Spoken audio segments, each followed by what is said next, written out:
pinned underneath his car and being dragged. And I realized I was on the on-ramp to the 5 freeway and he was speeding up. It was just a very determined decision at that point to live.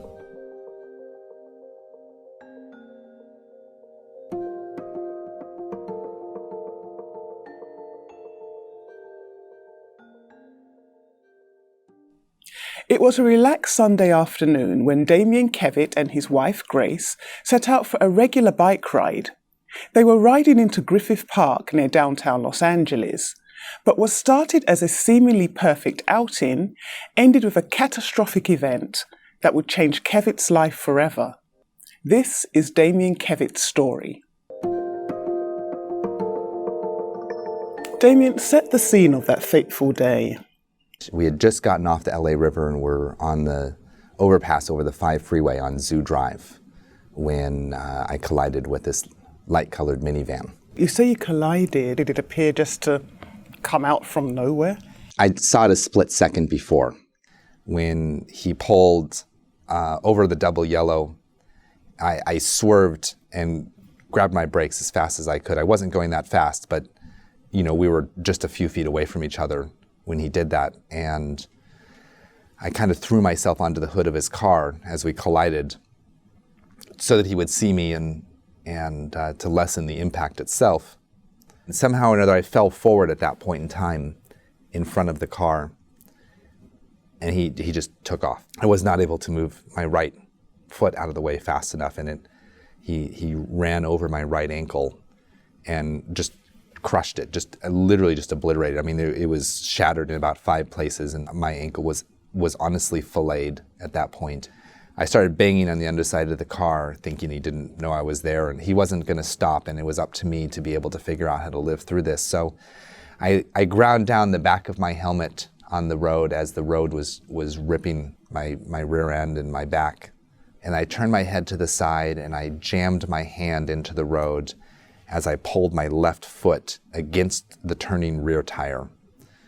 So my left foot was just beyond the rear tire, and I pulled it up against there to kind of leverage myself free.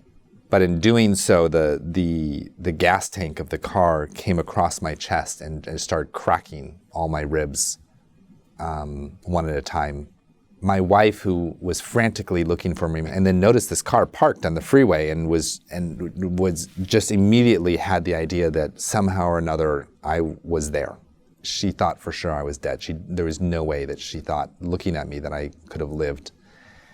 And I opened my eyes and I looked up at her.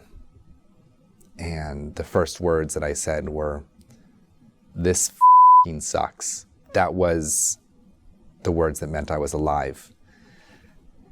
So you were taken to an emergency room, obviously, to a hospital. How long were you there for, Damian?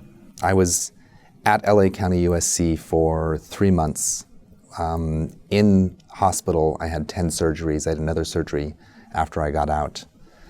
And then I transferred over to Rancho Los Amigos, which is a physical therapy rehabilitation hospital, and I was in there for another almost 6 weeks. Tell us about your injuries. My right foot was basically amputated in the accident itself. There was nothing there to save. My left foot was shredded, and while there was no broken bones, tendons were gone, there was nothing left on the surface of that foot. The surgeon, out of the first emergency surgery, and I found out about this later, told my mom that, I should have amputated his left leg in that first surgery, and I didn't have the heart to, because I didn't want him to come out of that first surgery knowing he was a double amputee. Those first few weeks were really touch and go. I broke 10 ribs. I completely shattered my right shoulder, broke my pelvis, my wrist. My rear end was shaved down to almost to the bone. By the way, very, very effective weight loss program. Oh, yeah, it's amazing. 2 minutes and 15 pounds, and it was just really. You have a sense of humour after all that has happened to you. I mean, where does that come from, Damian? How can you possibly laugh about it? Oh, I obviously haven't always been laughing about it. There were times that I wish I hadn't made it through. I wish that I just didn't make it out the other end alive. Some of those darkest times were honestly when I was stepping off those pain meds. It's like a tsunami of just somehow or another pent-up emotion that's been held off by the drugs, and then suddenly you're just as if reality is slapping you in the face 1,000 times over. I literally took off on my bicycle and I rode 35 miles over the Pacific Palisades that day. I don't know if that was suicidal or brilliant, but it was probably the best thing I could have done. And I couldn't think about anything except for the road in front of me and just continuing to pedal and looking around me. I couldn't stay in my head. And so for me to get back on a bicycle and to get back in traffic and to be there with the cars was a healing process in itself, because I'm forcing myself to confront the thing that nearly killed me.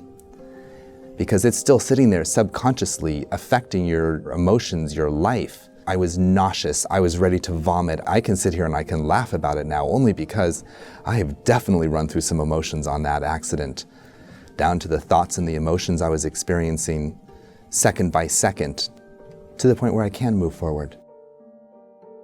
Tell me, Damian, now about turning this negative experience into something positive.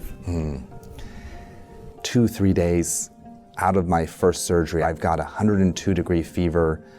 I've got more antibiotics flowing through me than I probably have blood at that point in time. And what do I talk about? I'm gonna run the LA Marathon.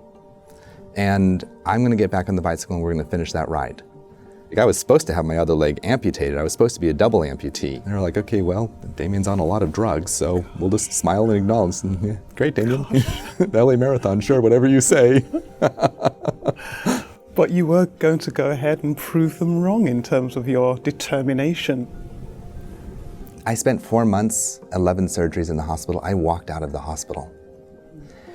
When I transferred over to Rancho and I started my physical therapy, my first lesson was how to sit up in bed, and I couldn't do it. Okay, I'm gonna run a marathon. I can't sit up in bed, you know? There's some sort of gap here. And I worked at it throughout the night.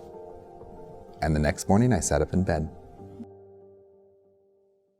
That obviously comes from, I mean, that's mind over matter, is it? Is it not? Have you seen Kill Bill Volume 1? Yes, yes. Move the big toe. Right. I was like, move the big toe. Literally just move the toe, like get that foot moving.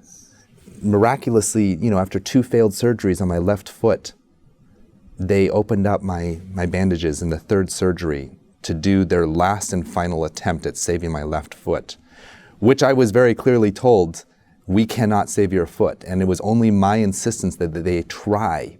And I had to sign papers that if that 3rd surgery didn't work, that they could amputate my leg. And they opened my bandages and my foot had healed. It had literally healed on its own. All they had to do was put a skin graft on it. How do you feel today, Damian? This accident has refocused my attention and focused it on something that is a huge issue, the problem of hit and run crimes. And I don't want anyone to think that it's dangerous to ride a bicycle. That's as funny as that sounds, because I nearly lost my life riding a bicycle. It was an accident. The crime was the hit and run. That was a crime. He nearly killed me. What else have I learned? If you run into something, you run into a tragedy, a problem, you know, you gotta get back up and dust yourself off. And that's what Kevitt did. He organised a race to put his words into action. It was essentially me finishing the ride with nearly 1,000 other people joining me. Not in a shock way. Time stood still. Just like in the accident, you know, I was there underneath the car and I was looking up and time stood still as I was contemplating my existence. I was there finishing the ride and it was almost surrealistic. I couldn't feel how exhausted I was. I couldn't feel anything. I just was 100% elated. And then I finished the ride.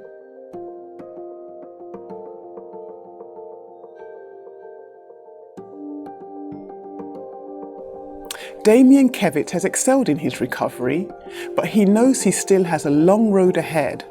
His mission? To make the streets of Los Angeles safer for cyclists and prevent even one other person from having to undergo the pain and suffering that he endured.